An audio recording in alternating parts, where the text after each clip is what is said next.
Welcome to Video Village. I'm Mihir Shah, and this is the post-Oscars reaction episode. How are we feeling? This is being recorded at exactly midnight. The Oscars just ended like 20 minutes ago. Finally got back to my laptop and had to hop on the mic and get my thoughts out.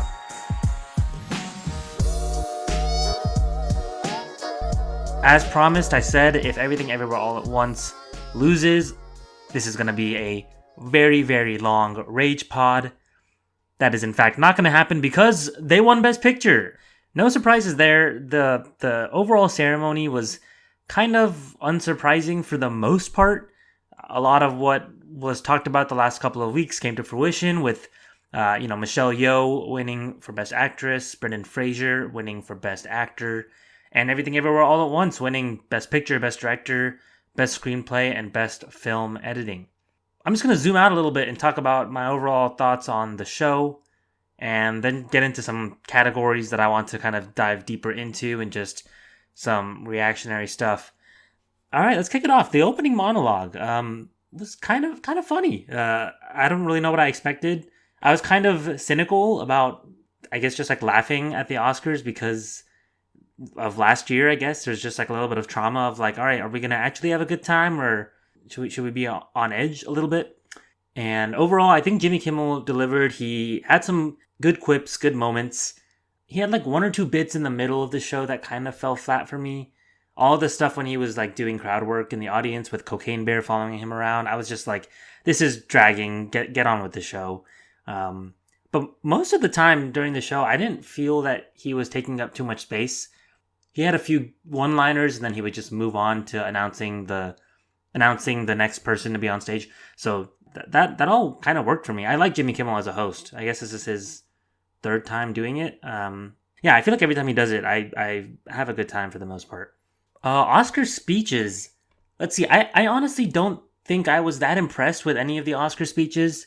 There were some really cute moments. Kiwi Kwan delivered every time he gives a speech. It's very impassioned and very emotional, and this was no exception. I really found him to be charming. He thanked his mom and said, "Look, Ma, I got an Oscar." That's like kind of just like, how are you gonna beat it? Michelle Yeoh's speech was nice, but like again, I didn't really hear anything I hadn't heard before. That being said, it's hard to give a speech every week for the last 2 months, considering how much they've been winning, and make this one the Big Bang finale original one.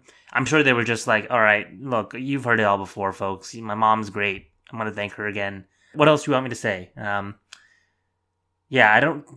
think my favorite speech was probably M.M. Keeravani's speech for RRR when he won Best Original Song. That was just really, really sweet. He started like rapping. If you haven't watched that one, go look it up on YouTube. It's like a minute. It was very charming, and it's pretty obvious he was going to win, but I think the crowd really just like hyped him up and kept the energy going for his speech, and it was very charming all around. I think that was probably my favorite acceptance speech. Oh, I also loved when the creators of the short film The Irish Goodbye, that won Best Live Action Short Film, decided to sing Happy Birthday to one of the actors in the movie. That was really, really special, and the whole crowd joined in. And I haven't seen a moment like that at the Oscars. That actually, I know I said I didn't like any of the speeches. That I was lying. That was definitely my favorite. Just fantastic stuff. Really, really happy that happened. That's something that like I'll watch 20 years from now and be like, man, the good old days. That's when people were nice to each other in America. So yeah, fun stuff. All Quiet on the Western Front kind of went on a little bit of a tear today. Everything Everywhere All at Once, won all the big awards up front for the most part, but below the line, All Quiet on the Western Front was really picking up some big ones. They got Best Cinematography, Best Production Design, Best Original Score. I guess that's it. And International Feature Film, which, like, duh, of course they were going to win it. I gotta say, Best Original Score, All Quiet on the Western Front had a fantastic score, yada yada yada, it's great. It's just like Babylon, man. Babylon, no Oscars for Babylon. They had like, 4 nominations today? I think the only one I thought they even had a chance to win was Best Original Score. And again, the last month, of award season, everything changed. And yeah, Babylon went home with 0 Oscars. It's alright. I have faith in Justin Hurwitz. I think he's gonna be back every like 3 to 4 years with another banger. I just really wanted him to be like a 2-time Academy Award winner at a young age. But yeah, Babylon, man, real snub there. What else? Women Talking, Best Adapted Screenplay. Hell yeah, man. It's what I wanted for them. I think Women Talking has not been talked about enough. Sarah Polley absolutely deserves that award.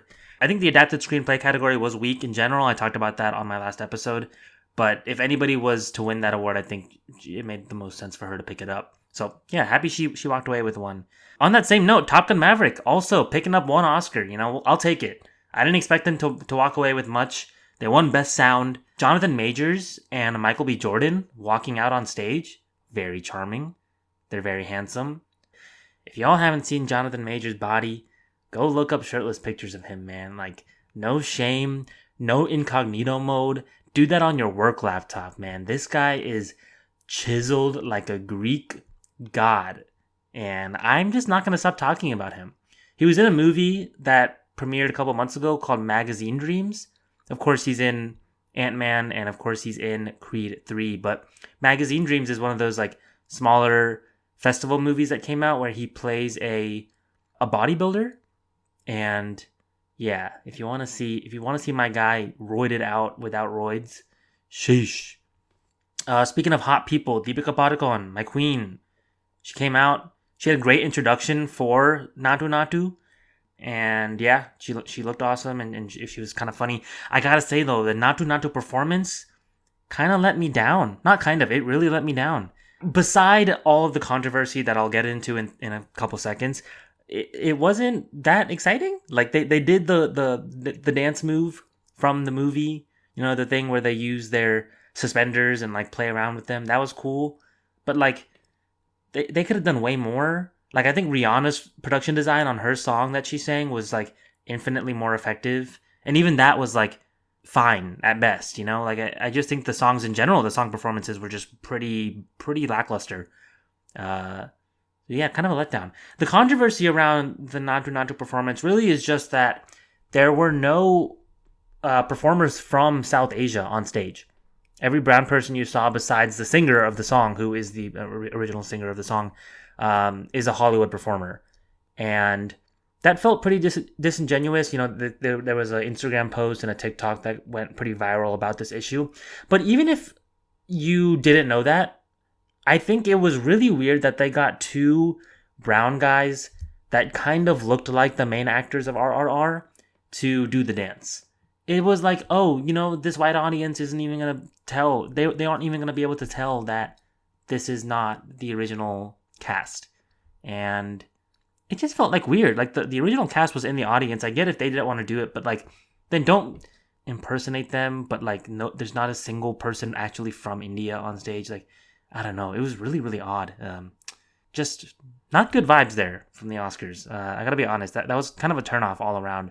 The performance and just the background knowledge of who got cast in that. Big miss. Quickly want to hit the short film categories. Animated short film. Like I predicted, The Boy, the Mole, the Fox, and the Horse wins Best Animated Short. It's on Apple TV. You know, it's a cute movie. I think it's really good for kids, and I get why some people found it to be very charming. I will say I thought it was really cute at times, but it just doesn't hold up compared to Ice Merchants. I just thought Ice Merchants was quite literally a 5-star film. I think it was flawlessly done. It was perfect and had just like a beautiful emotional core. I feel the same way about Best Documentary Short. The Elephant Whisperers on Netflix wins. And honestly, like, it was great to see like Indian people on stage. That was awesome. But it's about elephants. And like, yeah, we gotta conserve the planet and animals. I get that. That's really important. And, you know, people who relate to that and that found the movie to be charming, like, you know what? Good for you. I'm glad you got a win. But Haul Out, I believe it's not pronounced Haul Out, but it's spelled Haul Out. Haulout. I heard it pronounced Halut. So I'm just gonna say that up front. I don't know how to pronounce it. But This short film that you can watch on YouTube as well, same as Ice Merchants, they're both on YouTube, posted by The New Yorker. Both of these short films are just like the most artistic and some of the most innovative filmmaking, I think, of the year. Halut is a beautiful and tragic look at climate change and the effects of it on a particular population of animal species. I'm being kind of vague because I really want anyone listening to this to pause this episode and go to YouTube and look up Halut from The New Yorker and watch it. It's like 25 minutes max, and it's unforgettable, and I just wish that more people saw it and gave it credit, and it won the Oscar. And yeah, just a little saddened by both of the movies who won these categories, Best Documentary Short and Best Animated Short. Both movies are on Netflix and Apple TV respectively, and like, you know, I get that that's why a lot of people saw it and more people will continue to see it. It just feels like, you know, the movies that get the distributors win the awards, and the movies that don't. And I just wish that wasn't the case. It's really quite frustrating. But yeah, that's how I feel. You know, I knew this was going to happen, but seeing it get credit on stage and like seeing my family members, recognize The Elephant Whisperers from Netflix, but have no idea what Halut or any of the other movies were, that sucks, you know? I wish that wasn't the case. I wish they were more open about the fact that, like, hey, you can go watch all of these movies for free. Netflix isn't free. YouTube is. Just saying. Yeah, I don't know. All right. Moving on. The In Memoriam section, pretty effective overall. They got Lenny Kravitz to do the music. I like Lenny Kravitz. I just watched The Hunger Games on Netflix yesterday. Good to see him in real life. I gotta say, though, the Triangle of Sadness girl who died this year, if you don't know, there's a woman named Charlby Dean, who is one of the main actresses in the movie Triangle of Sadness that was nominated today at the Oscars. She died just like a couple of weeks after the movie was released or something like that, like very recently. And she wasn't included in the In Memoriam section. I'm not exactly sure why. I'm not sure if they have like a different cutoff, if they're only doing 2022 deaths as opposed to 2023 deaths. I don't know. I don't really know even when she died, but yeah, a little shocking to not see her, even though that was the only death that I was like acutely aware of that happened recently.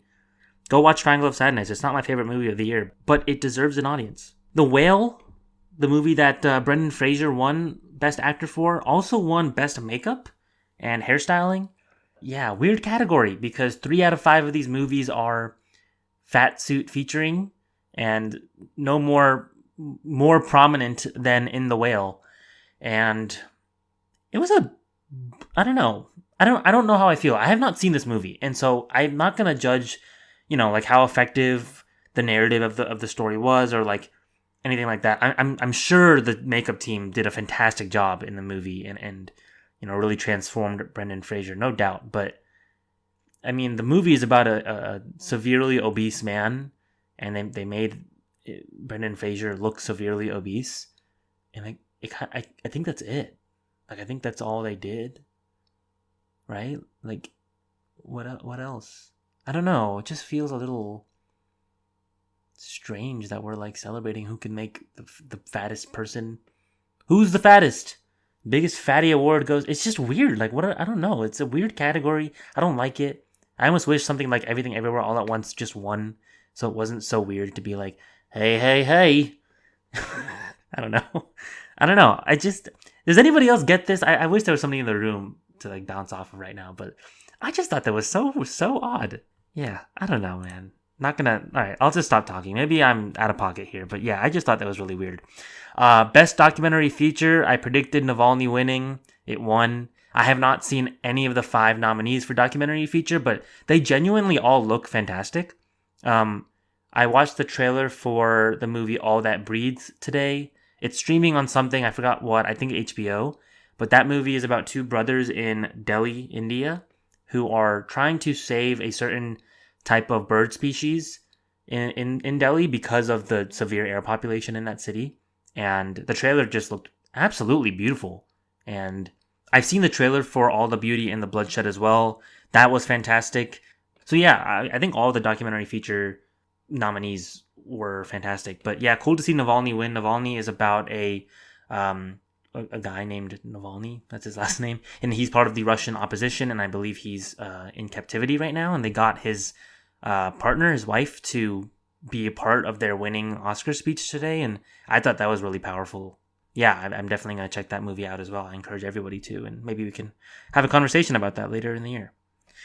Let's talk about Michelle Yeoh. Michelle Yeoh won Best Actress today, and I think Cate Blanchett was the better performance in 2022. There is no movie without Cate Blanchett. You cannot start without me. Her quote from the movie. This is what the Oscars is. This kind of reminds me of when, in 2013, I believe, Matthew McConaughey won Best Actor for Dallas Buyers Club, a movie that I think at that time not a lot of people had ever seen. And Leonardo DiCaprio, who was nominated for The Wolf of Wall Street, lost that award. And I think a lot of people assumed that Leo would be winning. Of course, Leo won the next year after, so nobody remembers that as a big snub. But at the time, I remember being I liked Leo's performance, but I guess Matthew McConaughey's was the more accomplished performance.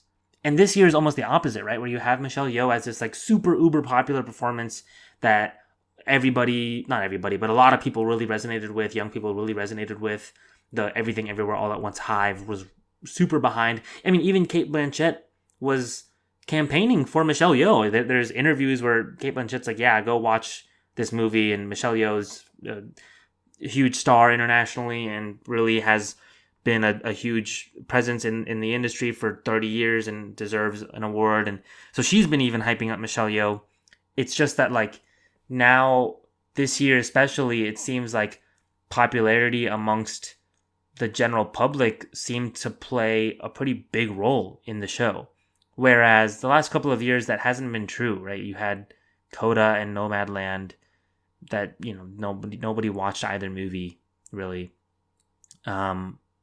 So, yeah, it's an interesting trend. I mean, same thing with Brendan Fraser, right? Brendan Fraser, I haven't seen the movie again, and I'm sure he was fantastic. Sincerely, I mean that. I've heard not great things about the movie The Whale, but undeniably amazing things about his performance in The Whale.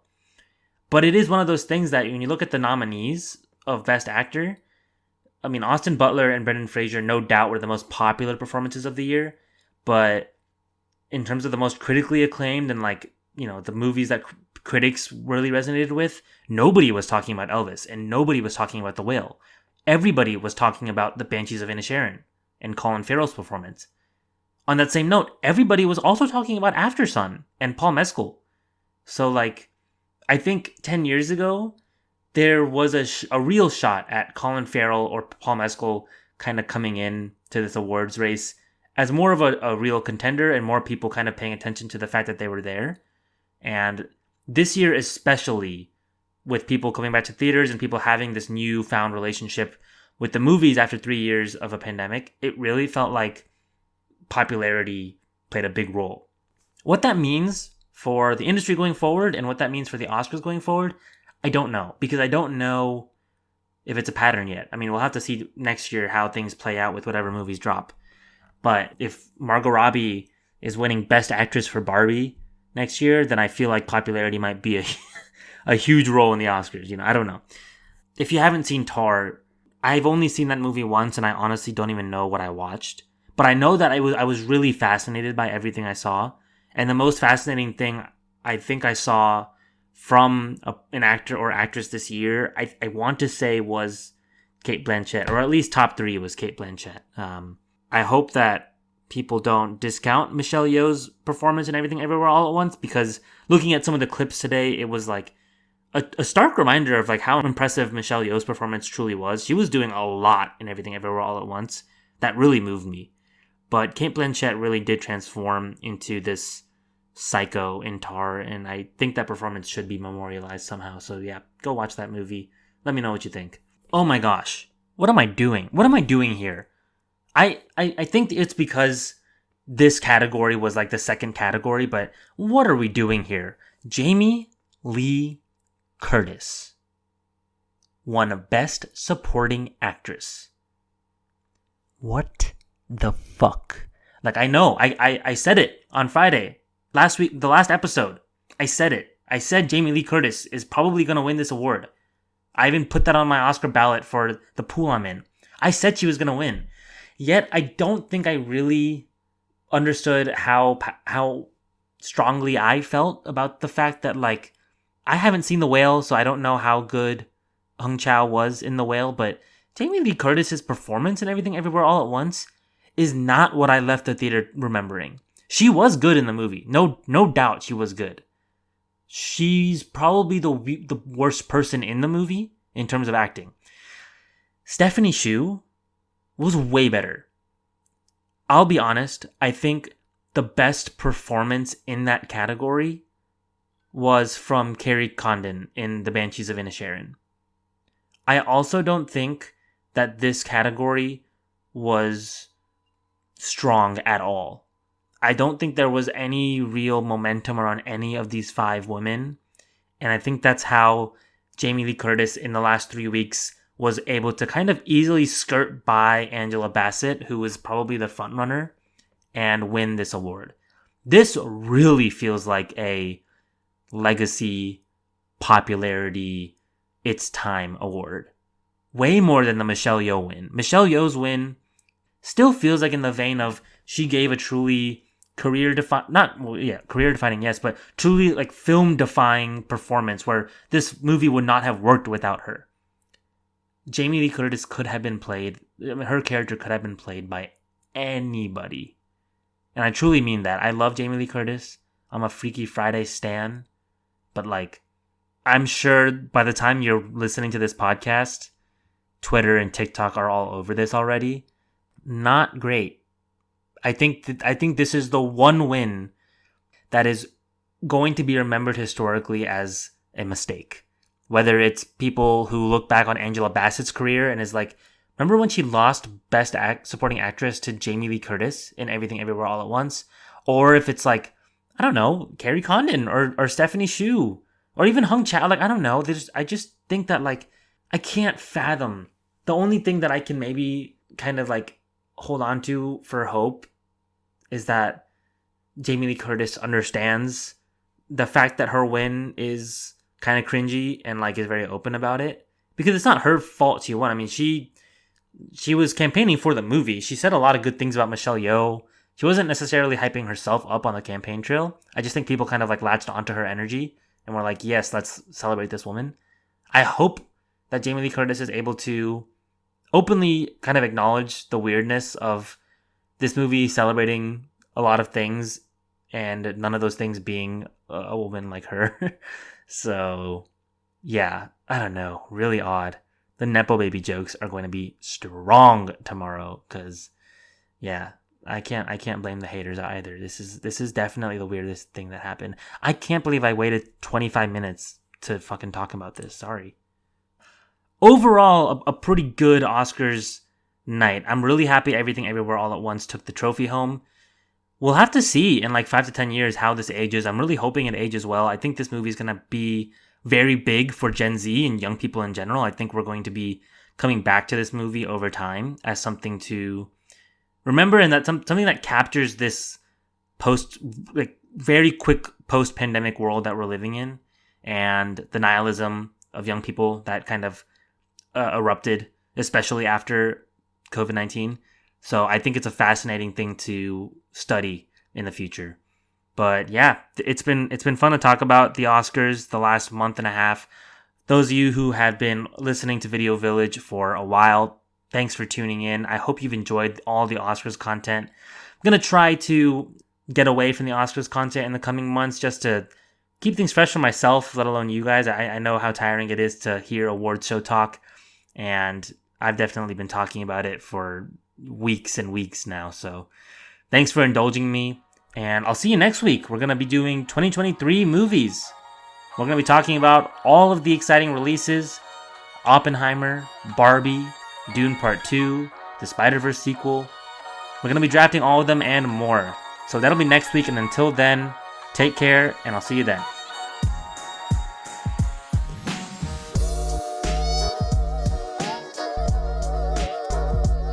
Special thanks to my lovely girlfriend Purba Patel for the podcast's artwork, and my good friend Kevin Cow for the music that you're listening to now. You can find more of his music on Instagram at Weiguang Beats. Thanks, y'all.